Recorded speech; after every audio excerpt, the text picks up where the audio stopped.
Eu estou muito feliz de... Tá aí, essa câmera consegue me pegar aqui? Ela pega aqui? Tá, então abaixa, em nome de Jesus. Eu quero ficar aqui. Né? Você sabe que eu estava falando para Carlinha, para Vanessa hoje, Jonias, que para mim, uma coisa que me satisfaz muito é sentar para dar aula assim. Uma vez eu fui pregar, na primeira vez que eu fui para a Suíça, eu fui pregar numa igreja. Giro, imagine. Minha primeira vez na Suíça. Eu cheguei numa igreja muito tradicional. Sabe como é que eu estava vestido? Calça de combate, daquela camuflada,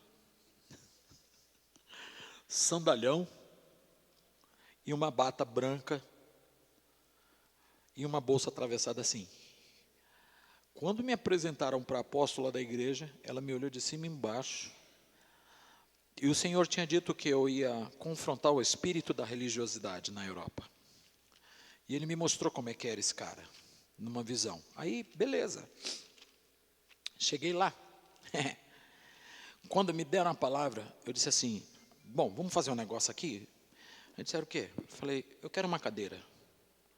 Aí a apóstola já se mexeu lá, né? Se ajeitou. Eu falei, eu vou pregar sentado. Aí o pessoal da igreja olhou assim, eu falei, abre a tua Bíblia em Mateus capítulo 5. E Jesus subindo ao monte, viu uma grande multidão e assentando-se, passou a ensinar-lhes dizendo, se Jesus pregou sentado, eu posso. Irmão, a apóstola se virou na cadeira, bicha, ela ficou oprimida. Mas eu gosto desse ambiente. Para mim, o melhor lugar para pregar é no meio do povo, é andando, é tocando. Já teve situações de eu estar ministrando a palavra, Jesus falar assim, impõe a mão ali que vai ser curado agora. E eu parava a mensagem, irmão, dá licença aqui, em nome de Jesus, ser curado. E Jesus curava, não era eu. Amém? Eu acho que no mestral, num ambiente profético, isso é normal, hein? Quando eu estiver dando aula, se Deus falar alguma coisa com você, levanta o dedinho e fala assim, Deus está me entregando uma palavra de conhecimento aqui. E a gente vai abrir o precedente para que essa palavra seja liberada. Amém, irmãos? Você está comigo? Amém, Carlinha? E a coisa difícil é a Carlinha falar, viu, irmão? Carlinha é bem de observar. Eu dizia para ela que ela é igual coruja. Não fala nada, mas presta uma atenção danada. Bom, vamos lá. Coração, aqui, tá? Beleza, beleza. Coração de serva essa menina tem. Se ela soubesse que a Márcia ou eu estávamos doentes, ela aparecia lá em casa com uma panela de sopa, qualquer coisa. Sabia? É assim. Vocês vão conhecer. Vão conhecer. Num tempo em que as pessoas se servem, Carlinha é um selo de Deus a respeito de serviço uns aos outros. Ela, não sendo membro dessa igreja, foi lá para a sala das crianças, arrumou o armário todo. Muito legal, né? A quem honra, né, irmão? Vamos falar sobre o apostólico? Hã? Quem é da igreja apostólica aí, levanta a mão. Igreja apostólica é uma denominação? Olha que povo bom, irmão. Não é uma denominação, glória a Deus, né? Não é mesmo. Você sabe que, etimologicamente, na raiz da palavra, existem igrejas, como por exemplo a Igreja Batista, que é de confissão tradicional, reformada, ela não adota a palavra apóstolo, mas ela adota o cognato latino. O que é cognato? O equivalente latino, que é missionário. É a mesma coisa, rapaz. Então eles se movem apostolicamente, mas você sabe por que os caras pararam com esse papo de apóstolo? No 2º século depois de Cristo, existia uma seita que ela combatia contra a igreja violentamente. E o combate era se infiltrar na igreja e perverter a doutrina. Acontece isso hoje? E como? E o que esses caras faziam? Eles tinham os apóstolos deles. Então os pais do segundo século falaram assim, para a gente não correr risco, vamos arrancar esse título apóstolo. E aí quando o Senhor começa a soprar a onda da restauração sobre as nações, e na década de 80 começam a ser levantados os profetas, não do dom, porque você sabe qual é a diferença entre ministrar no dom e no ofício? Vou ser bem sucinto, porque isso vai ser no próximo mês. O profeta, ele é uma figura fundamental no estabelecimento da visão apostólica. Quem foi estabelecido primeiro em Israel? O profeta ou o rei? O profeta. Samuel vem para estabelecer o rei. Então, são os profetas que estabelecem a visão, o início da restauração apostólica. Que a minha arrepiou essa. Tipo, Atos capítulo 13, na igreja de Antioquia havia profetas e mestres. Entre eles, fulano, cicrano, Barnabé e Paulo. E orando eles e jejuando, disse o Espírito Santo, apartai-me a Barnabé e a Saulo para a obra que eu os tenho chamado.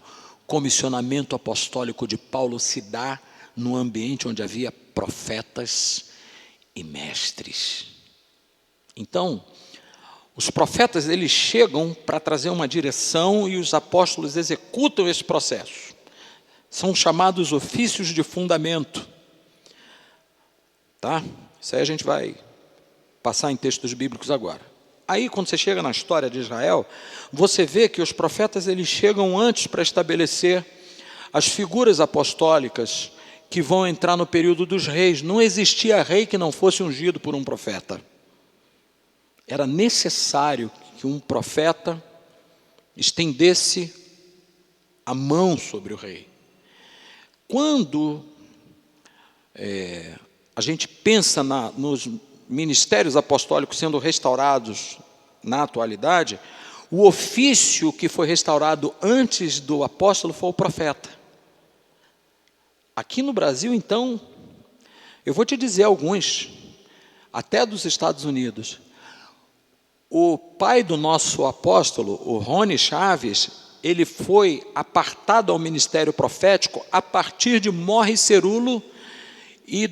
Morris Cerullo era um profeta americano muito cabuloso. E a diferença, deixa eu abordar, entre o dom e o ministério é o seguinte.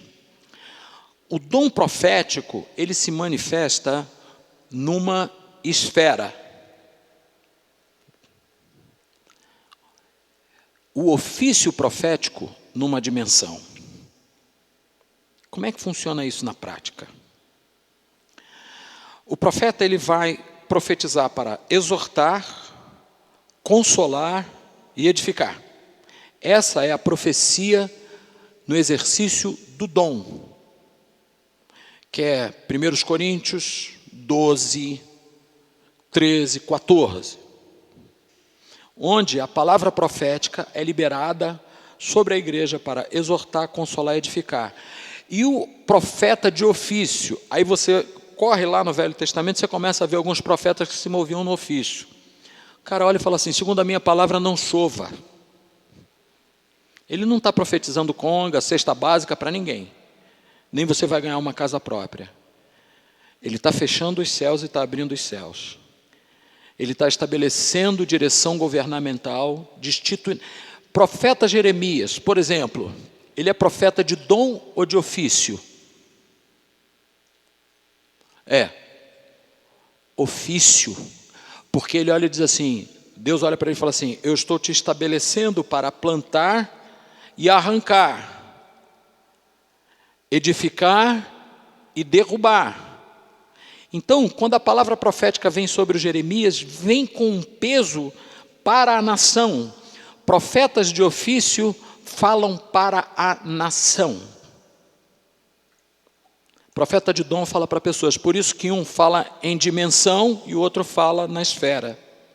Agora, quem começa trabalhando no dom, pode chegar ao ofício? Isso aí a gente fala no mês que vem.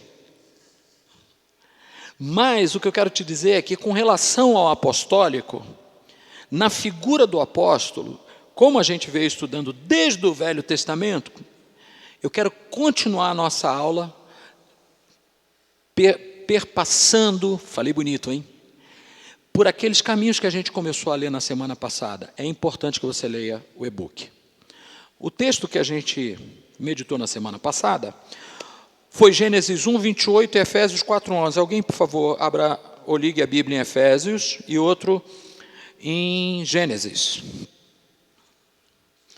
Tá?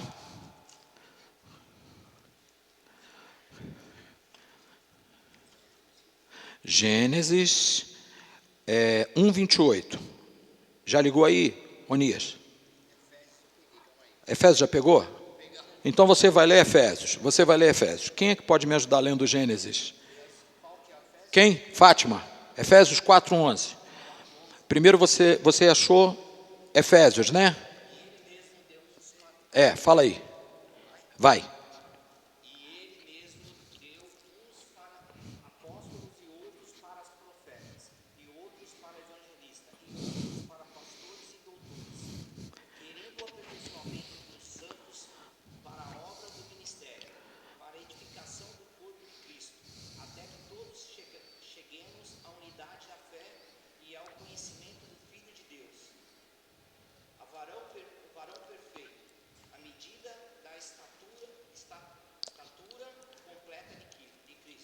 Olha só, agora uma tarefa. Me diz uma palavra-chave nesses versículos que você leu. Alguém? Vocês atentaram no texto todo, né? E ele, subindo ao céu, levou cativo o cativeiro, deu dons aos homens, a uns ele pôs como apóstolos, profetas, pastores, evangelistas e mestres, fazendo o quê? Visando o aperfeiçoamento dos santos, catartismos do grego, para a obra do ministério, a fim de que não sejamos, até que, olha só, até que cheguemos à estatura perfeita. Qual é a palavra-chave aqui? Até que. Essa palavra dá todo o sentido para ele deu. Sabia, Cláudia? Por quê? Já eu explico. Gênesis, quem achou? Cara, tem uma unção aqui, bicho. Vontade de chorar.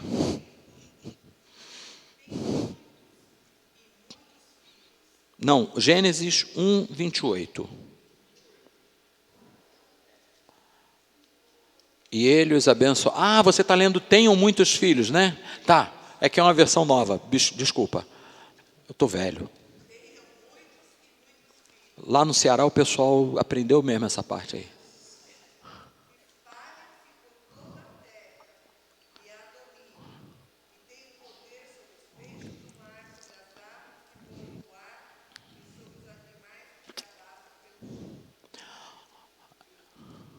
Pode. Tá.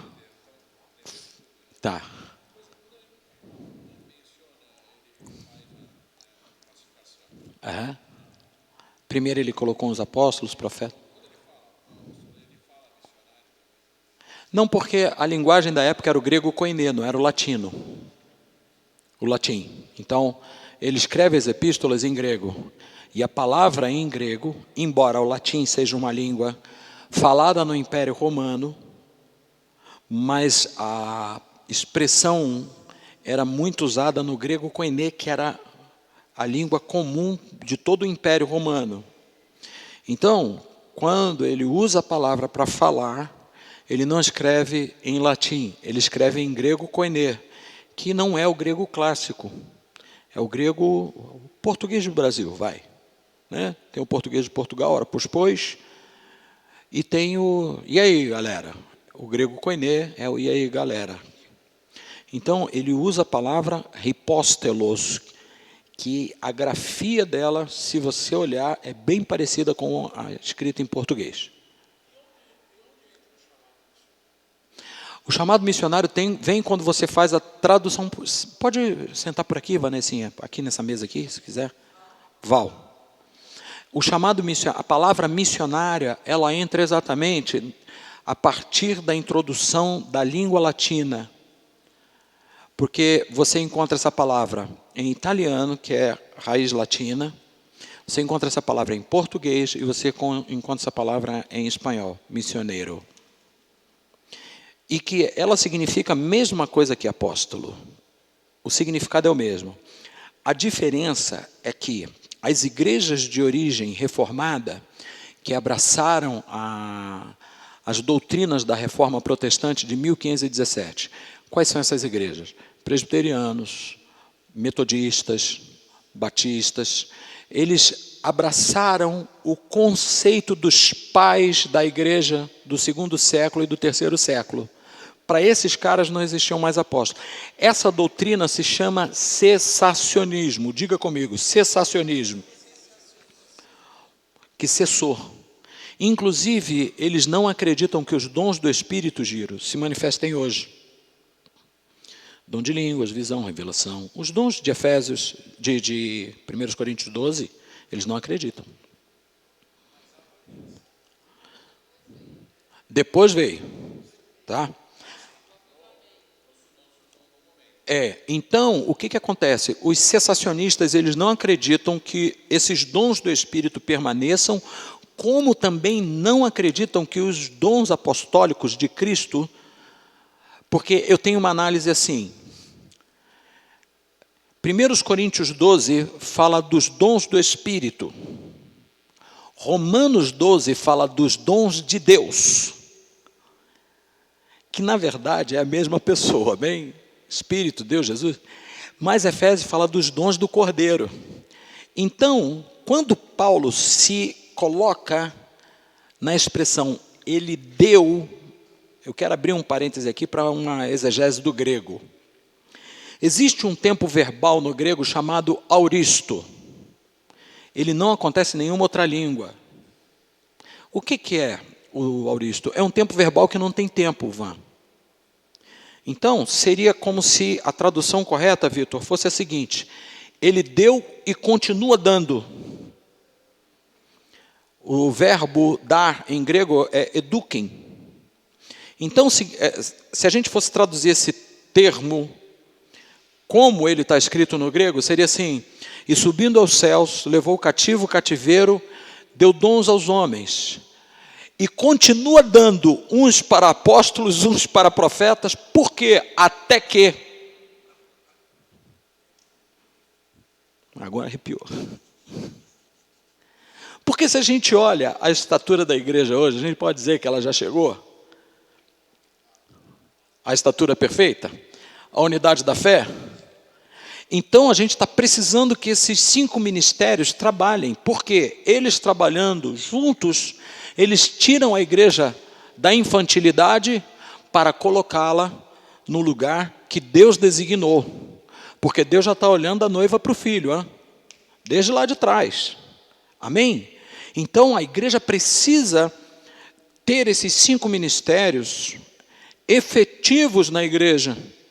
Agora, eu vou dizer a vocês, tem igreja que, você me pergunta, mas a igreja só é apostólica se tiver um apóstolo? Não. A igreja é apostólica quando ela se move nos 5 ofícios, não nos 5 títulos. Porque, por exemplo, existem igrejas que são chamadas apostólicas, porque só tem um apóstolo.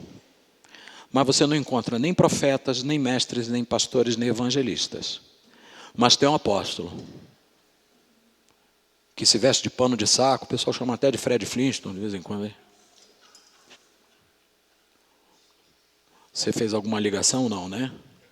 Então, acaba virando patético. Como o profético, fora do trilho da palavra, vira feitiçaria. Alô? Profético que sai da palavra, irmão, cadê minha Bíblia? A palavra de Deus inoxidável. Aquilo ali é o trilho.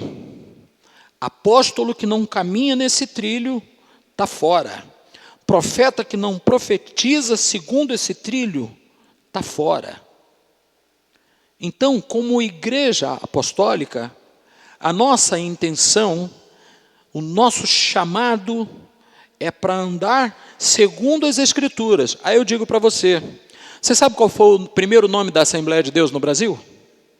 Quando Gunnar Wingren e Daniel Berg chegaram aqui, no início do século XX, o nome da Assembleia de Deus era Missão Apostólica da Fé.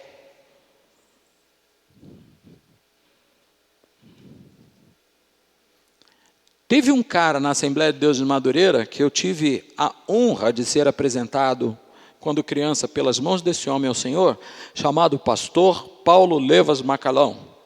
Ele é o compositor daquele hino, os guerreiros se preparam. Ele escreveu esse hino na plataforma do trem, que ele evangelizava dentro do trem. Esse homem foi o cara que fez a denominação Assembleia de Deus crescer no Brasil. Ele foi ganho para Jesus pela vida do Gunnar Wingren, que foi, o negócio é velho, hein? Então, esse cara, ele se moveu como um apóstolo, mas ele não tinha o título. Enquanto que hoje em dia, a gente tem muito título e pouca eficácia. As pessoas estão brigando para terem o título de apóstolo.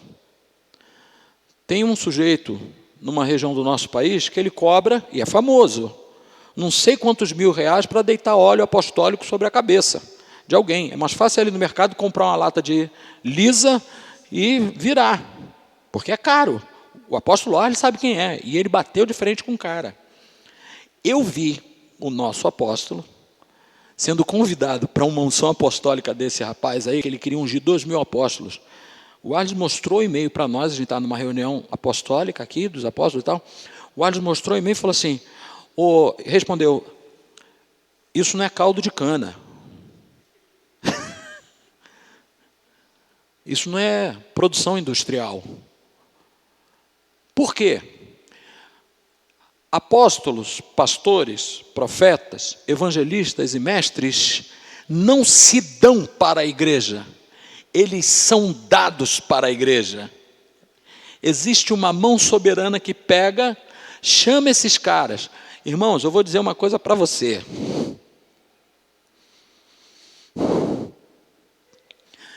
Eu seria o mais improvável para receber esse comissionamento. Eu faço minhas palavras de Paulo quando ele diz assim, eu sou indigno de ser chamado apóstolo porque eu persegui a igreja. Irmão, eu aprontei. E um dia eu entrei nesse prédio aqui, o Alisson me levou lá para a sala dele, e eu contei toda a minha história de vida. Isso em 2012. Quando foi em 2015, a gente estava numa reunião da RANC em Jaú. Aí eu falei com ele assim, AP, eu preciso conversar contigo. Aí ele disse assim, eu já sei o que é. Deus tinha falado para eu ir para a Suíça, e eu estava querendo conversar com ele sobre isso, porque eu estava indo pastorear na Suíça. Mas eu precisava da bênção do meu pai, da palavra consolidada dele para mim, concorda comigo? Sou filho dele, vou sair, estou indo embora. Não, espera aí. Falei, eu preciso de uma palavra tua. Ele falou, já sei o que é. Vamos almoçar. Aí sentou na mesa, não esqueço. Alberto, meu grande amigo, apóstolo Alberto Pires. Tavinho, meu irmão daqui, nossa P também. Arles, Márcia e eu. Quando eu ia falar para ele, ele disse assim, não, já sei o que é. Deus falou comigo que você está indo para a Europa. Aí eu falei, ele falou, você vai para a Suíça. Só que a gente precisa fazer um negócio antes com você. Eu falei, o quê? Nós vamos te equipar como apóstolo. Porque o que você vai fazer lá é muito sério. Gente, eu olhei para ele e falei assim, você está louco? Ele falou, não, você foi dado à igreja como apóstolo. Não sou eu que estou te chamando. Irmão, você tem ideia do que é isso? Não foi eu que cavei esse negócio. Foi o Senhor que me deu para vocês. Foi o Senhor que me deu. E eu não sou dono de vocês, eu não posso nem controlar vocês, porque no texto de Gênesis que ela leu, Deus manda o homem dominar sobre peixes, aves, animais do campo e sobre a relva. Mas ele não fala assim, domina sobre outro homem. Nem o Espírito Santo faz isso. O Espírito Santo convence. Ele não controla. Ele convence a você obedecê-lo. Amém? Vocês não vão ficar órfãos, Jesus disse para os apóstolos e para os discípulos. Eu vou para o Pai e Ele vos enviará o Consolador, o Paracleto. Diga comigo, Paracleto. Paracleto do grego, aquele que anda do lado. E Ele vos convencerá. Ele diz assim, Ele vai controlar vocês, manipular vocês. Não, Ele vai convencer vocês. Então, como apóstolo, eu não tenho que controlar pessoas. Eu preciso ser pleno do Espírito para que com ousadia você seja convencido da verdade. Eu não tenho que ficar falando para você, vai para lá, volta para cá, fica aqui, vai em pé, não, volta deitado, vem rastejando. Não, irmão, não é isso. Isso é corpo de Cristo, cabeça é Ele. Amém? Então, quando a gente vai olhando para essa visão apostólica, a primeira coisa que precisa ficar muito claro no nosso coração é que a autoridade apostólica, ela existe, sim, mas ela é uma autoridade delegada e não essencial. O que isso significa? Eu não sou autoridade. Eu represento a autoridade. Quando eu entendi isso, foi tão libertador. Sabe por quê? Quando eu trago para mim o peso da autoridade e digo, eu sou autoridade. Qualquer coisa que você fizer, eu tomo como pessoal e entendo que é contra a minha autoridade. Isso te facilitaria a nível de problema, porque você teria problema com a minha autoridade.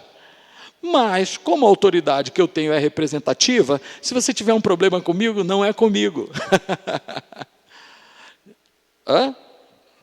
É com quem me comissionou. Então, você vai ter um problema com alguém que é complicado ter problema com ele. Porque se a gente tem problema com o diabo, Deus entra na frente, mas se tiver um problema com Deus, quem é que resolve isso? Quem é que vai advogar essa causa? Então, a autoridade apostólica, ela é representativa. E a mensagem do apóstolo, ela... Cara, isso é muito sério. Jesus começa a falar da grande comissão. Isabela, olha que coisa linda. Ele diz assim, é-me dado todo o poder no céu e na terra. Portanto, ide. O verbo está no imperativo. Diga comigo, manda quem pode. Obedece quem tem juízo. Portanto, ide, fazei discípulos, pregai o evangelho, batizai em nome do Pai, do Filho e do Espírito Santo, e ensina essa galera a guardar as coisas que eu vos tenho mandado. Então a grande comissão começa com uma palavra de autoridade e termina com uma palavra de autoridade. Qual é o comissionamento apostólico? Fazer Cristo cabeça. Não é tripudiar sobre pessoas.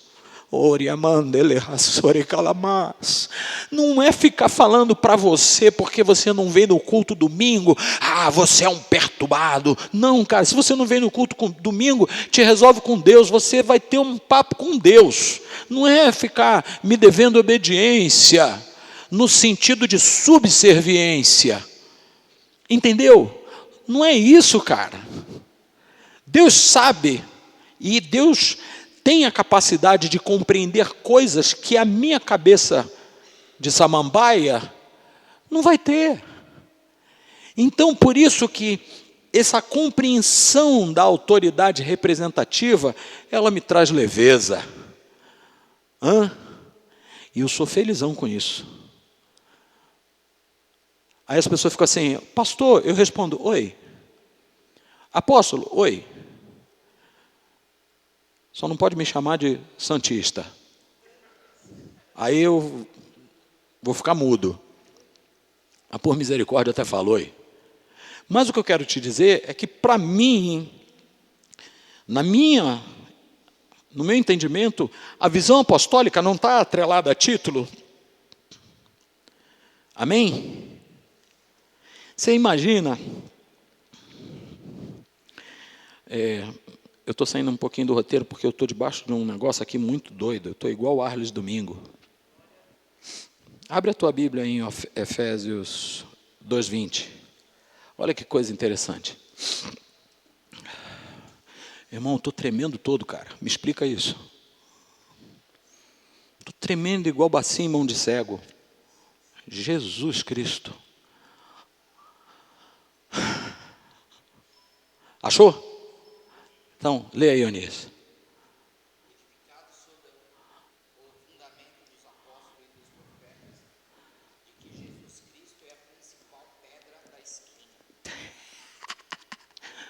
Os apóstolos e profetas edificam, mas quem é a pedra principal? O que era a pedra principal, chamada pedra angular? Era a que dava toda a angulação da casa. Tudo que ia acontecer de obra partia daquela pedra. Quer ver uma coisa?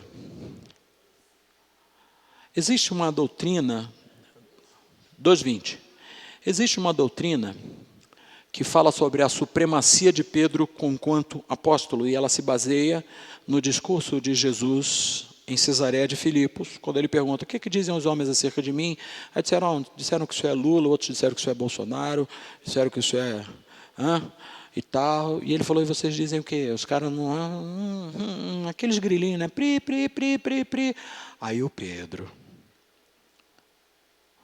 ouviu o Espírito Santo dizer: tu és o Cristo, Huios teu, Filho do Deus vivo. Mas Jesus falou: nossa, meu top, porque não foi fulano Beltrano que te falou, foi papai. Então, eu te dou as chaves do reino. Aí os caras pegaram isso, mais a continuação do versículo que diz assim: tu és Pedro, e sobre esta pedra eu edificarei a minha igreja. Tem um problema de interpretação aí cabuloso. E eu cheguei a ouvir um apóstolo dizer que nós, os apóstolos, ele tinha uma falha assim, ele tinha uma boca bem torta. A gente estava em Portugal. Nós, os apóstolos, somos os fundamentos. Eu falei: não, velho, o fundamento é Jesus. A gente edifica nesse fundamento. Não, porque em Mateus 16, Jesus fala: tu és Pedro, e sobre esta pedra edificar. Não, esquece. Por quê? Sabe como é que isso é no grego? Jesus chama Pedro de 2 nomes. Simão, que vem da raiz hebraica, shema, que quer dizer aquele que ouve. E depois ele diz assim: tu és Pedro, que é grego, e significa fragmento de rocha, pedacinho de pedra. Então, quando Jesus fala com Pedro, ele diz assim: você é Pedro, diga comigo, pedacinho de pedra, sobre esta Petra, que é ele, diga aleluia, eu edifico a minha igreja. Então, os apóstolos, eles vão trabalhar, e Pedro tem uma visão maravilhosa quando ele escreve na sua primeira carta. Ele diz que nós somos como pedras vivas, que somos ajustadas dentro desse edifício chamada casa de Deus, que não é isso aqui. Você sabe que tem um problema de identidade sério nessa galera, né? O cara diz: eu vou à igreja. Mas como é que você pode ir para um lugar que você tem que ser? Nós não vamos à igreja, irmão, nós vamos ao templo. Igreja, a gente é. Então você é uma igreja que se move, porque se você não se mover, você é um monumento e não um corpo vivo. Você fica apontado lá. Mas se você se move, você é um corpo vivo. Hein? Aí você chega na faculdade, a unção sai, o reino é estabelecido. Eu vou começar a entrar em umas coisas aqui muito loucas, mas eu estou sentindo do Espírito entrar nesse negócio, porque isso faz parte da visão apostólica, amém? Você me dá corda? Onias, meu querido filho, para que você trabalha? Francamente.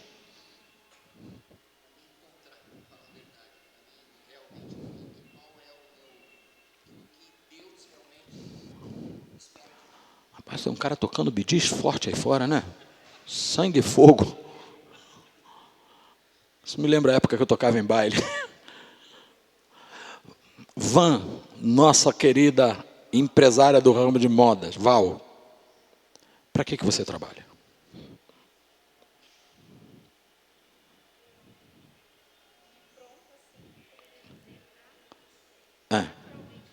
Isso. Para pagar conta. Uau, diga assim, Para que você trabalha? Você está igual a Ivan Lins? Para sobreviver, para sobreviver. Para que tu trabalha? Cuidar da sua família. Minha querida, para que você trabalha? Sustento. Para que você trabalha? Trabalho é vida. Para que crescer e tal. Para que você trabalha, Fátima?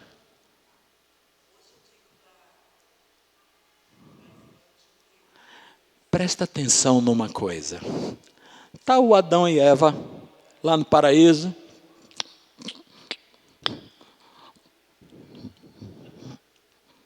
Numa festa. Tá. Aí chegou a Eva, Adão, peguei uma merenda ali, vai. Aí o Adão...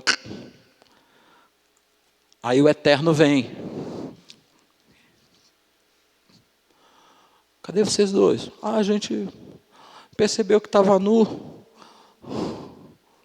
Quem disse a vocês que vocês estavam nu? Vocês mexeram onde não devia, né?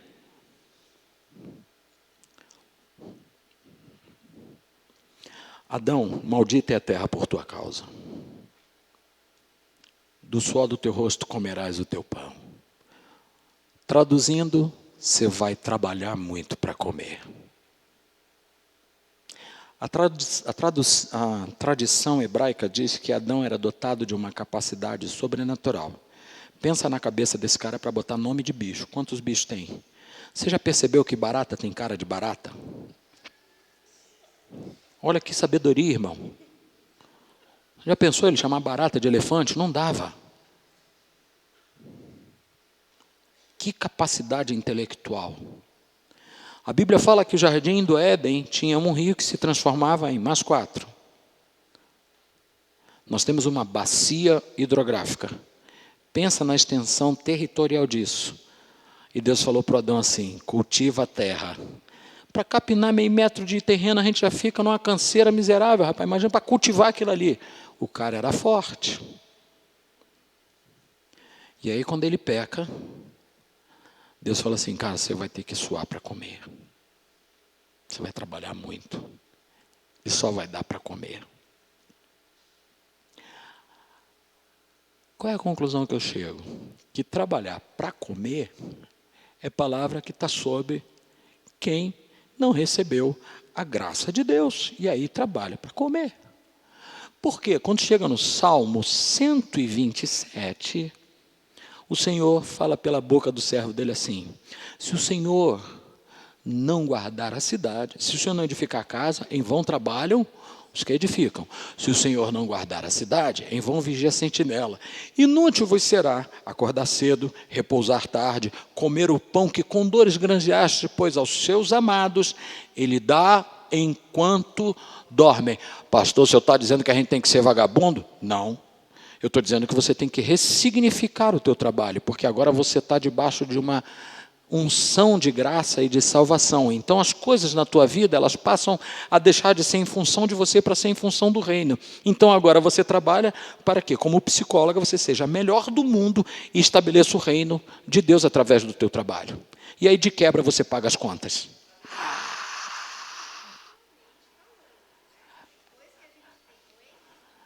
Muda. Mas você sabe que tem gente na igreja que está trabalhando até hoje para comer? Porque o apóstolo Paulo fala assim, o herdeiro, enquanto não tem ciência nem maturidade, ele não tem acesso à herança. É o que acontece com muita gente. O filho pródigo tinha um irmão que estava dentro da casa do pai, tinha acesso à herança, mas não comia um carneiro. Irmão, ele chegou um dia para falar com o pai, pô, você nunca me deu nenhum carneiro. O pai falou, cara, como é que eu posso te dar uma coisa que já é tua?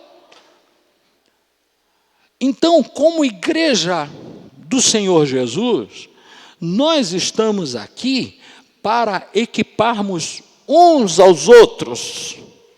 Por isso que o coração apostólico precisa ser ativado nessa igreja, em você. Como, de igual modo, um coração profético, pastoral, evangelista e mestral. Amém ou não? Você precisa achar o seu lugar de identidade dentro disso. E aí, irmão, seguir em frente. Porque não significa, e aqui eu quero entrar no outro aspecto, que foi uma pergunta que essa queridona me fez.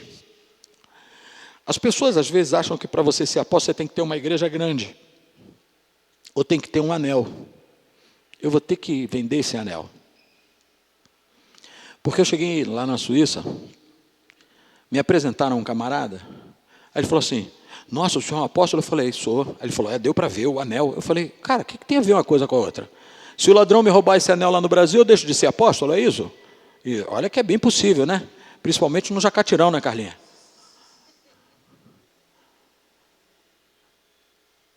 Em Duque de Caxias, pronto. Então, o que acontece? As pessoas estão achando que apóstolo é o cara que não tem mais para onde subir. Me diz uma frase que eu falei para você a respeito disso, que apóstolo é quando você não tiver mais para onde?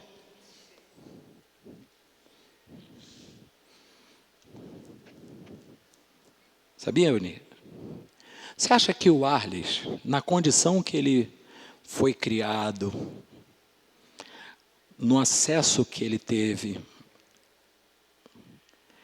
com 21 anos, tem uma empresa, se eu não me engano, com 70 funcionários, que ele ia... Irmãos, você não tem ideia de quem é esse homem. Quantos já sentaram com ele 15 minutos para conversar? Sabe quantas faculdades o apóstolo Arles tem? 6. Tem 6 e uma que não acabou. 2 mestrados. Aliás, 2 doutorados. Fala 5 línguas. Se embaralhar ele aqui no meio, a gente não sabe quem ele é. É igual Judas, para atrair vai ter que beijar. Porque foi assim que foi marcado para identificar. Era tão igual, ele é tão... Você acha que esse camarada, no status quo que ele já viveu, ele não precisou descer para chegar onde chegou? Irmão, já foi pisado a dizer, chega. Muita coisa. Posso dar uma chave para vocês? Para a sua vida. Essa eu aprendi com meu amigo Tiago Brunet. Quanto custa um cacho de uva? Bom, bonitão, lá do Oba. Como é que é Oba, o nome do hortifruti? Hortifruti Oba, me paga. Estou fazendo merchandising. Quanto custa um cacho de uva? 10. Bonitão, mais caro, 10. Quanto tempo ele dura? Na tua frente, segundo, né? É igual o Otávio. O Otávio também é o rei da uva. Mas se deixar ele em cima da mesa, quanto tempo ele fica ali? 3 dias. Então você tem uma uva que custa R$10 e dura 3 dias. Eu vi vinhos na Europa que custam 7, 8, 10, 20 mil euros.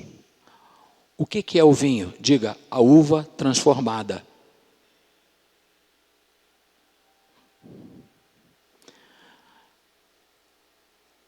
Tiago Brunet, Deus te abençoe, isso foi revelação.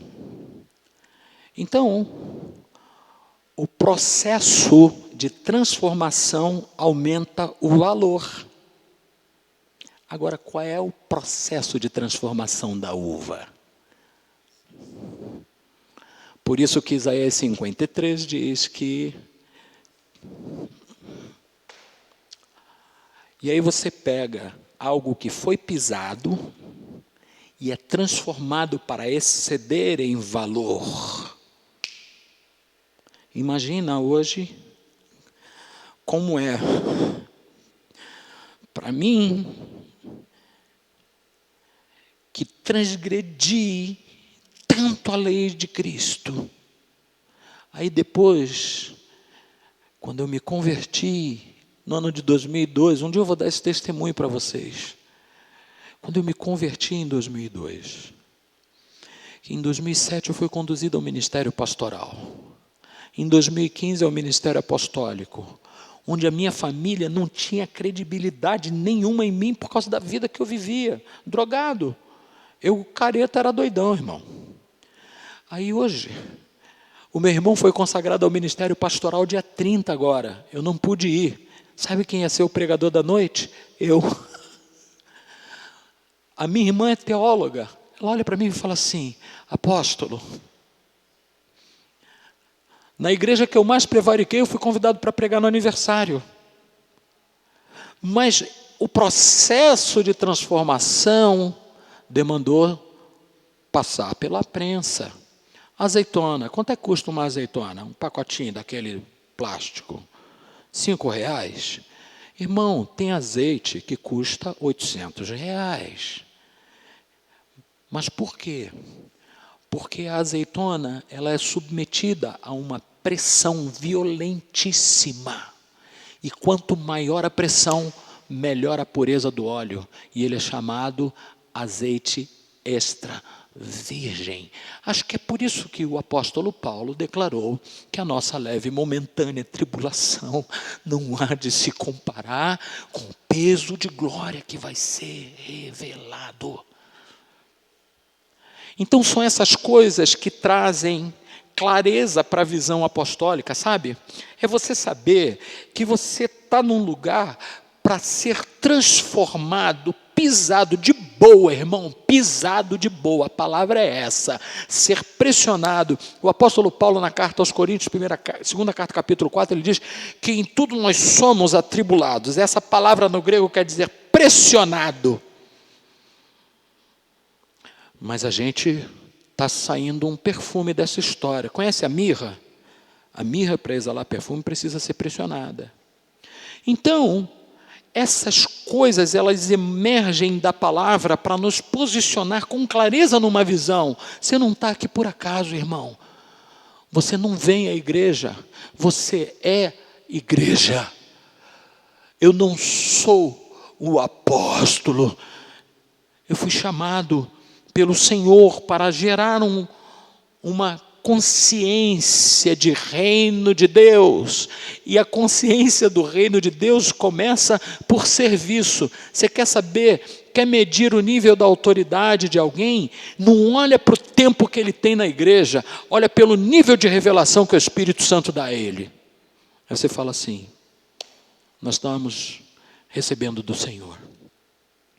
E essa pessoa, seja ela quem for, ela não pode se arrogar dessa autoridade para pisar.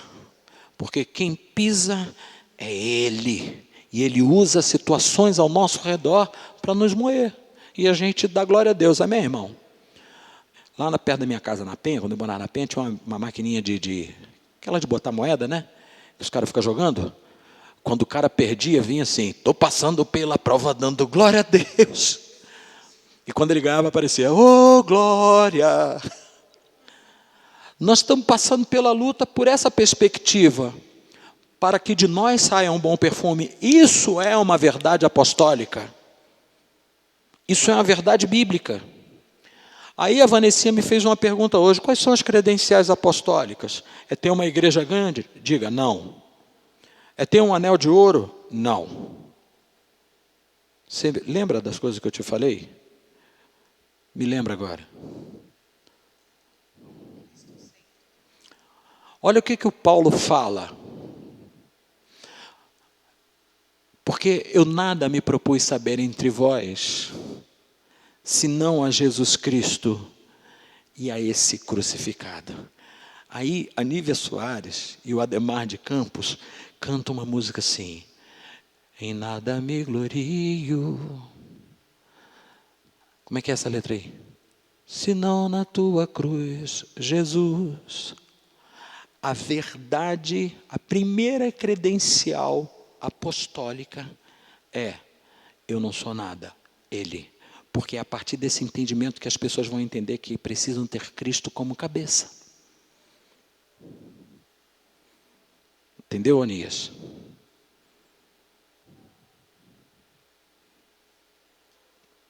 Eu não sou nada, Ele é.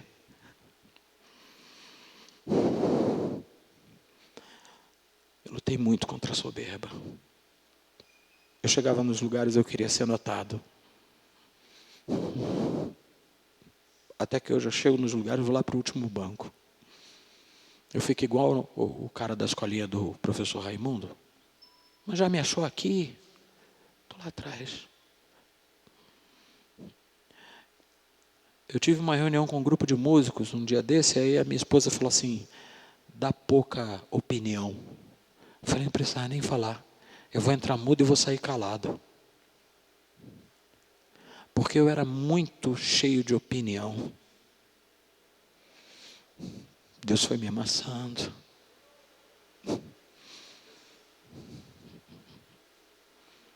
Porque Ele não queria que eu, quando chegasse, no momento que a foto da minha unção apostólica foi uma coisa muito da hora. Está Alberto, está Otávio, está Arles, está Rosana, apóstolos do Rio de Janeiro, uma galera de Deus, cara. E eu ajoelhado no meio desses caras, mas eu me sentindo subnitrato de pó de nada. Sabe? Subcarimbador interino. Não é nem o carimbador, é o sub. E não é nem o cara, é o interino. Que eu ali. E Deus foi tratando exatamente para que eu não chegasse nesse lugar e morresse por causa da unção. Quer ver um cara que morreu por causa da unção? Saul. Figura apostólica. Como assim, Davi? Só que não eleita por Deus. Porque quando o povo pediu um rei, Samuel, nós queremos um rei, porque as nações ao nosso redor têm um rei. Deus tinha plano de levantar um rei? Claro que tinha. E quem era o rei que Deus queria levantar? O xará, Davi. Aí o povo escolheu o bonitão. O texto de 1 Samuel fala que Saul estava acima do povo do ombro. Ou seja, o cara mais alto do povo de Israel batia no ombro de Saul. Saul tinha uma cabeleira bonita, por isso que ser careca é bom, viu? Uma cabeleira toda moderna e tal. Só que quando procuraram o Saul para derramar óleo sobre a cabeça dele, sabe onde é que ele estava, irmão? Escondido atrás das malhadas, atrás do bagageiro.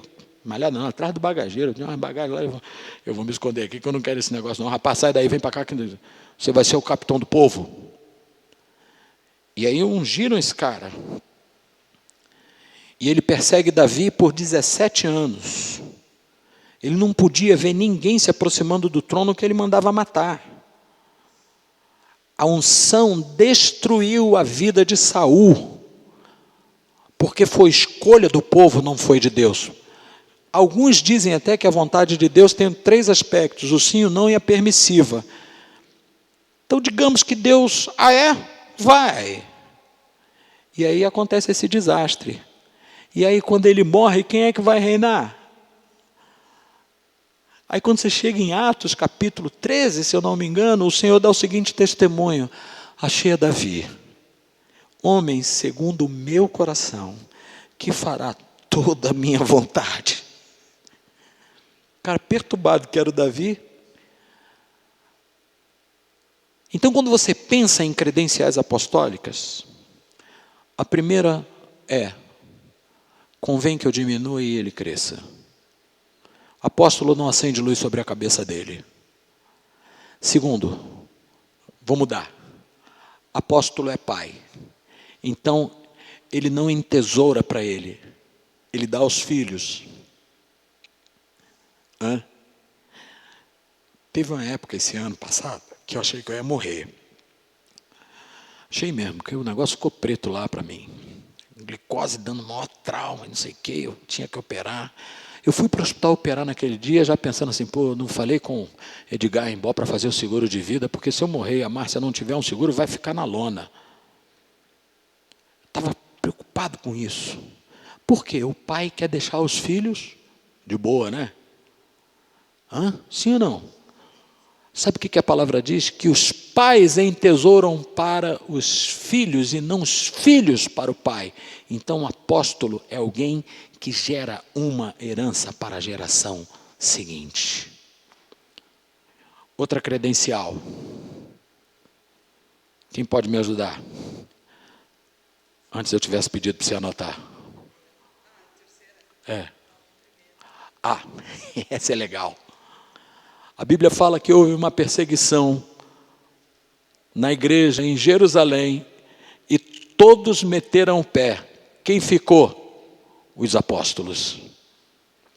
Apóstolo não corre para salvar a própria vida. Ele permanece no lugar que Deus o plantou e fica ali porque ele sabe que Deus é Deus. E se é para morrer pelo reino, vai morrer de boa. Acredita nisso? Todo mundo meteu o pé, os apóstolos ficaram. Vocês não vão, não? Não. Aí o que aconteceu? Herodes lançou mão de um apóstolo, Tiago. Degolou o cara. Aí quando ele viu que isso agradava os judeus, pegou outro. Quem? O Pedro. Sabe o que isso me mostra, irmãos? É assim. Se Deus quiser que eu morra no cumprimento do meu chamado no reino, eu vou morrer. Mas se Ele não quiser, Ele me tira da prisão com a porta trancada. Pedro está em cana. E aí o texto diz que a igreja fazia constante oração por ele. Aí está o Pedro dormindo de noite, aí vem um varão, um anjo do Senhor. Aleluia. Pedro, levanta, toma a tua túnica e me segue. O que você faz numa dessa? Agora. E aí estão os soldados dormindo, passa a primeira guarita, a porta se abre, porque é assim, né, irmão? Quando Deus quer, ninguém precisa meter a mão na porta. Quando Deus quer, não precisa forçar a fechadura. Ela abre só. Quando eu estava lá no Rio, veio um apóstolo de Portugal. Ficou hospedado na minha casa. Um belo dia ele olhou para mim e falou assim, Deus me manda ter um giro apóstolo. Te lembra dele? Eu falei, a mim? Ele falou, eu falei, não. Mas aí tu me deixas entre a cruz e a caldeirinha. Eu falei, problema teu. Tá igual aquele videozinho do Instagram. Se é teu o problema é teu, se lasque. Velho, você está dizendo que tem que me ungir apóstolo? Eu não recebi palavra de Deus para receber óleo na minha cabeça da tua mão. Além do que, eu tenho um pai. E se um dia alguém vai me ungir apóstolo, vai ser o meu pai, que conhece a minha vida, sabe de tudo. Não tem segredo entre eu e ele. Eu não vou receber esse óleo. Porque quando é de Deus, a porta se abre sem que você... Aí o Pedro está indo atrás do anjo. Aí chegou uma hora que ele caiu na real, olhou e falou assim, estou fora da prisão? Porque foi o Senhor que abriu a porta. Então, se você tem um chamado apostólico, se você tem essa consciência, não force portas.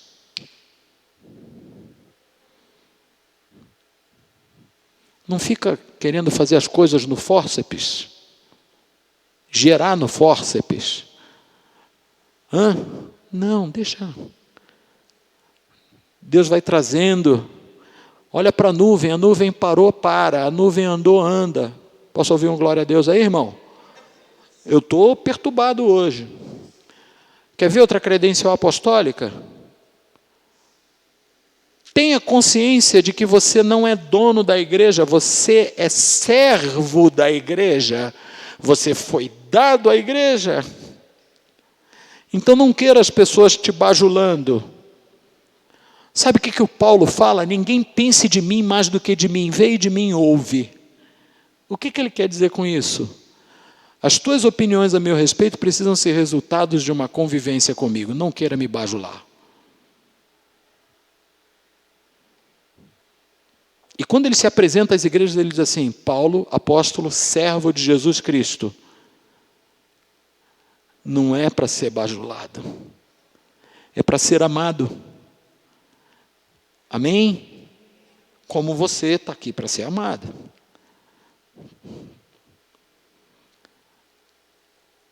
Quer outra credencial para ser apóstolo? E o Senhor fazia sinais e maravilhas pelas mãos dos apóstolos. Manifestação de sinais e maravilhas. Eu estou doido para isso. Deus me deu umas experiências assim muito doidas. Quero compartilhar algumas aqui. Eu quero declarar no mundo do Espírito que eu não recebo glória nenhuma por isso. E digo isso diante do Senhor, dos anjos, principados, potestades, demônios. Eu digo que a glória dos feitos é do Senhor, porque foi Ele que fez. Estou eu em Recife pregando, primeira Igreja Batista Central de Boa Viagem. Pensa, Batista. Estou pregando. De repente eu comecei a escutar assim. Aqui, dentro do meu ouvido. Eu falei, o que é isso aqui? Aí massageei assim, parei no púlpito. O Espírito Santo assim, isso é o coração daquele homem que está lá no último banco. Aí eu levantei a cabeça. E o Espírito Santo falou, a pressão dele está mais de 18. Ele está tendo uma dor de cabeça que sai daqui para cá. Ele tem um câncer no estômago. Chama ele aqui que eu vou curá-lo. Irmão, a minha perna bateu. Eu falei, Davi, eu estou ordenando. Aí eu olhei para o pastor assim, meu amigo até hoje, pastor Josué. Eu falei, Josué, me perdoa, mas eu vou precisar fazer um negócio aqui. O senhor, e aí? Pode ficar de pé? Ele pode. Eu falei, o senhor está sentindo uma dor de cabeça assim? Ele falou, o senhor está com a pressão muito alta. Aí ele baixou a cabeça, falou, é. Aí eu falei, Deus mandou o senhor vir aqui que Ele vai lhe curar de um tumor no estômago. Quando eu falei isso, a filha dele deu um grito no meio da igreja. Aí ele veio. Aí a filha dele falou assim, Deus está aqui. A cirurgia dele está marcada para quinta-feira, ele interna amanhã. Falei, Jesus, agora lascou, é contigo mesmo. Só vim entregar a pizza. Falei, irmãos, vamos orar. Coloquei a mão na barriga do cara. Irmão, vou usar a expressão do meu tio Francisco.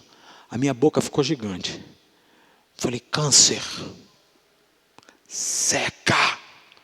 Em nome de Jesus. Desaparece daí, em nome de Jesus Cristo Nazareno. Pode voltar, irmão, em nome de Jesus. Então, irmãos, como eu estava pregando, continuei pregando normal. Aí a filha dele falou assim, meu pai interna amanhã. Antes dele operar, eu vou mandar fazer um novo exame. Eu falei, tá bom. Passaram esses dias, eu recebo o telefonema da filha dele. Pastor, não sabe o que aconteceu? Eu falei, não, o que aconteceu? Ela disse, antes de abrirem meu pai, levaram ele para uma sala, fizeram uma ressonância magnética, o estômago dele está novo. Não tem nada de câncer. Fizeram um PET scan, não tem nada de câncer. Meu pai está curado. Aí eu falei assim, Sinais e maravilhas. Em Portugal, eu estava com o profeta Israel pregando numa igreja em Cacilhas. Acabou o culto. Eu estava me preparando para ir para a sala pastoral, para aquele negócio, né? Parte também boa, né, irmão? Quando eu cheguei, peguei minhas coisas assim, o Senhor falou, aquela mulher vai vir para você orar. Falei, tá bom. Aí fiquei aqui, falei, Israel. Aí ele falou, já sei, Deus falou contigo que nós vamos orar para aquela mulher. Eu falei, Quando a mulher chegou perto de mim, que ela abriu a boca, irmão, parecia que ela tinha comido a meia do Israel. Que mau hálito. Eu falei, Senhor, o que é isso? Ele disse, câncer. Eu falei assim, traz um balde. Aí a irmãzinha da igreja, mas por quê? Eu falei, irmã, traz um balde. Espírito de enfermidade, eu te repreendo em nome de Jesus. Sai dela e cospe esse câncer agora. Meu velho, que aquela mulher começou a vomitar, expelindo aquele câncer, na igreja de Cacilhas. Foi eu que fiz? Não. Não foi eu que fiz aquilo. Você lembra no culto lá da nossa igreja que Evelyn, entrou uma mulher na igreja assim, ó. E tinha uma menina da nossa igreja que estava com uma cirurgia de coração. Ela tinha uma cicatriz aqui. E eu estou vendo a Evelyn passando a mão assim, e a senhora lá, toda torta, irmão, diferencial corrido, sabe como é que é, Carlos? Aí o Senhor falou assim, adora porque eu vou manifestar glória aqui. Eu falei, pô, então vamos adorar. Teve uma menina que dançou tanto que ela cortou o pé no piso da igreja. Era aquela lajota de que negócio cinza, uma ardósia, ela cortou o pé. Aí falei, irmão, vamos orar, porque Jesus vai começar a curar aqui agora. Quem está sentindo algum problema de enfermidade? Eu olhei para a irmã e falei, vem cá, minha filha, fica aqui na frente. Aí a Evelyn, pastor, estou com problema. Vem cá, minha filha, fica aqui. Aí teve uma outra lá chamada Mônica, vieram as três. Eu falei, irmãos, olha só, não sou eu que vou orar. A igreja está posicionada em lugares celestiais. Então, nós estamos posicionados em autoridade. Nós vamos orar e elas serão curadas. Primeira que saiu, aqui entrou assim, saiu andando normal, foi lá, tirou o carro da garagem e falou assim, eu estava 20 anos sem dirigir. Aí a Evelyn parou, falei, Evelyn, cadê a dor? Não está aqui. A outra com dor nos rins. Saiu. Falei, glória a Deus. Sábado agora, estou orando por um enfermo. O outro que estava lá no canto recebeu a cura. E veio chorando. Missionária da Convenção Batista Brasileira. Falou, pastor, enquanto o senhor estava orando por ele, o anjo do Senhor me tocou lá, eu recebi a cura. Irmão, isso é glória para Deus, não é para mim não. Não olha para mim como se de mim saísse essa virtude. Não sou eu, é Ele, o Senhor, que opera isso. A Ele é glória. Credencial apostólica tem isso.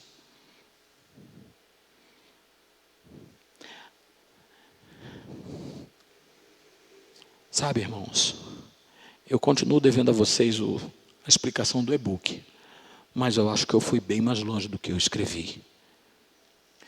Porque apóstolo não é andar sobre pessoas. Apóstolo é andar sobre as águas.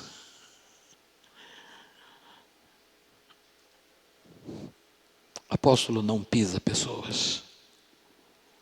Apóstolo é pisado e anda sobre as águas. Ele não é melhor que você. Amém? Então, quando a gente pensa em figuras apostólicas, para que isso não vire chacota na boca dos outros, porque a palavra diz assim, o nome do Senhor é vituperado pelos gentios por vossa causa. Então, para que isso não seja ridicularizado, a gente não pode fazer dessa visão apostólica brincadeira. Tem que ser sério. E com moderação. Tem um teólogo reformado chamado Augusto Nicodemos, que ele senta o pau nos apóstolos. Sabe por quê? Porque tem o Fred Flintstone. Outro dia esse é o nome fantasia. Eu te dou o nome de verdade. E tantos outros aí, que são milionários às custas do reino, né? Rancalan. Tem um apóstolo que eu vou botar o nome dele de Rancalan. Rancalan da ovelha. O cara é cabuloso, velho. Rancalan mesmo. E tem cota, hein? Para andar comigo tem cota.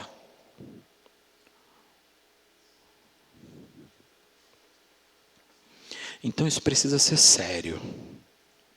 E a gente precisa entender a visão apostólica segundo a palavra. Eu não sou mais do que um pastor. Eu não sou mais do que um profeta. Eu não sou mais do que um evangelista, nem de um mestre. Eu não sou mais do que você, que talvez ainda não tenha se achado dentro do contexto do corpo. Ah, tem uma coisa. Apóstolo adora conquistar cidades. Você sabe onde é que eu fui pastorear? Em Collonges-Fort-Lecluse. Sabe quantas igrejas tinham lá, irmã? Nenhuma. 700 anos a cidade. Nunca teve uma igreja. Eu fui pastorear lá. Inclusive eu tenho um vídeo do apóstolo Arles ministrando na nossa igreja, que ficava dentro da minha garagem. A gente adora isso. Eu gosto de entrar nesses lugares, olhar para as cidades e falar assim: Senhor, eu estou chegando nessa cidade para dizer para o gordão que está sentado ali que ele vai cair, como Paulo fez em Filipos. Isso é coração apostólico. É o coração que se dispõe a ir onde Deus manda.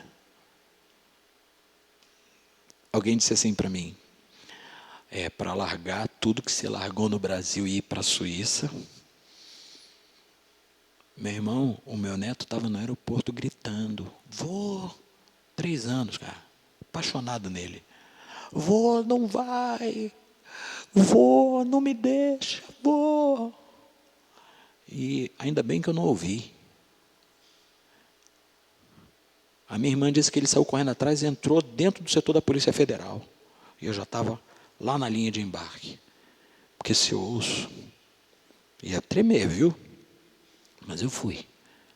Aí esse apóstolo disse assim: mas voltar da Suíça para o Brasil, o nível de obediência é hard. Porque eu deixei meus 2 filhos lá.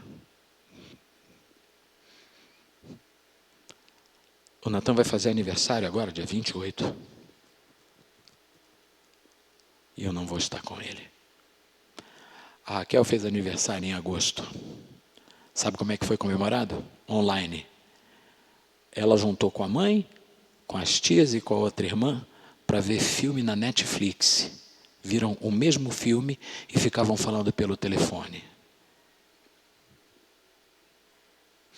Quando Deus me mandou para São Paulo, eu vim com uma mala de roupas, sem ter onde reclinar a cabeça.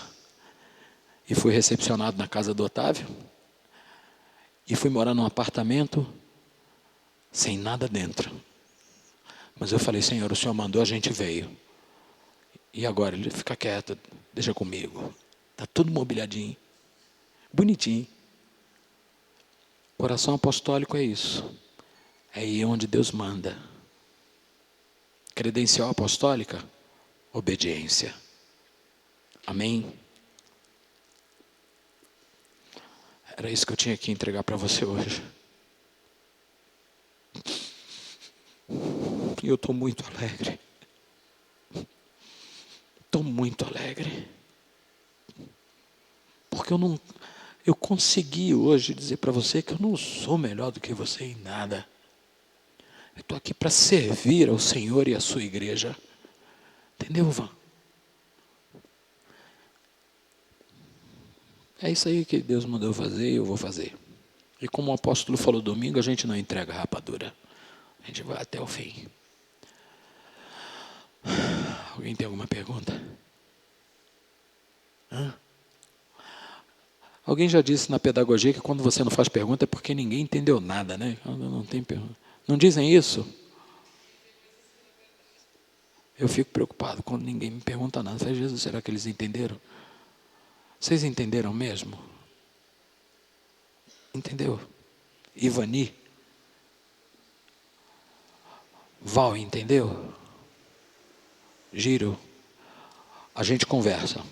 Eu vou almoçar lá no... Eu vou pagar o pastel de camarão. Você gosta daquele pastel de camarão de lá? Do mercado?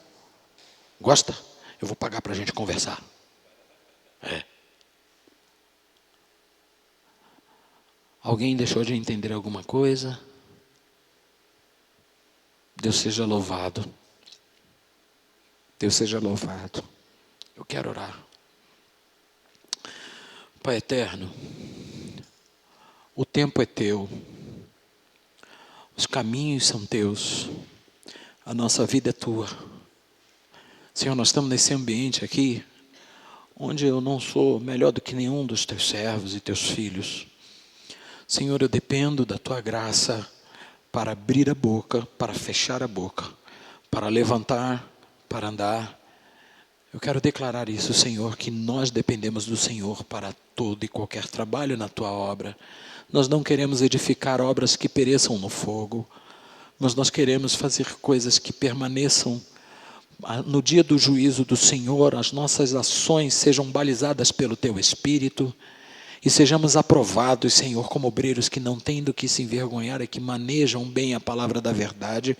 Por isso, Espírito Santo, vem, capacita-nos, Senhor, na verdade da tua palavra, na unção do teu Espírito. Senhor, gera em nós um coração abrasado, Senhor, não por uma visão, mas por Jesus.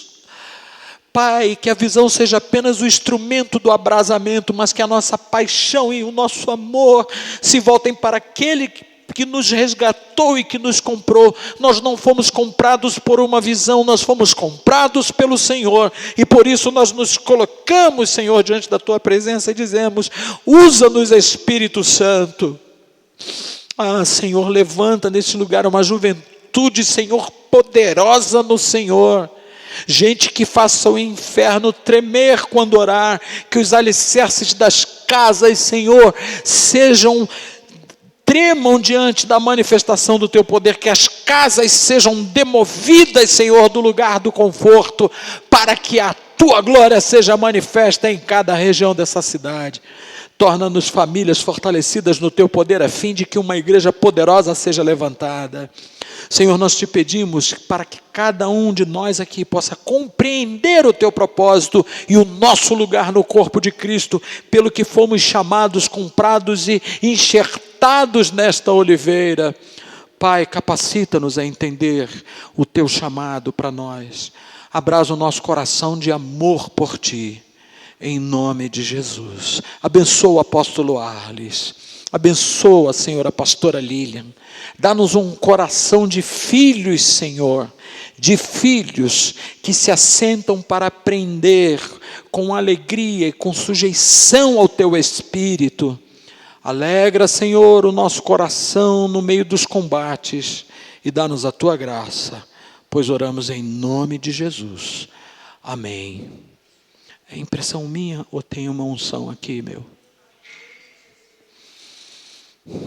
Alguém recebeu alguma palavra de conhecimento, alguma palavra? Márcio, Deus falou com você alguma coisa? Que bom. Que bom, que bom, que bom. Pastor Leandro, Deus comunicou alguma coisa a ti? Fátima? Fátima só faz aí, irmã. Está igual a Carlinha. Né, Carlinha? Val, Deus falou alguma coisa com você? Com você só? Amém. Vanessa, Deus falou contigo? Deus está pontual, né? E você? Deus falou com você também, Rosinha? Ivani? E você lá atrás? Vai falar. Fica tranquila. Renatinha, Jussara, eu preciso saber o teu nome. Vera, de verdade, sabia? O nome Vera significa verdade. Conseguiu entender o que a gente colocou aqui, Vera? De verdade? Qualquer dúvida a gente está disponível para esclarecer, na medida do que a gente souber. Amém? Que Deus abençoe. Quem tem a sua oferta para entregar ao Senhor,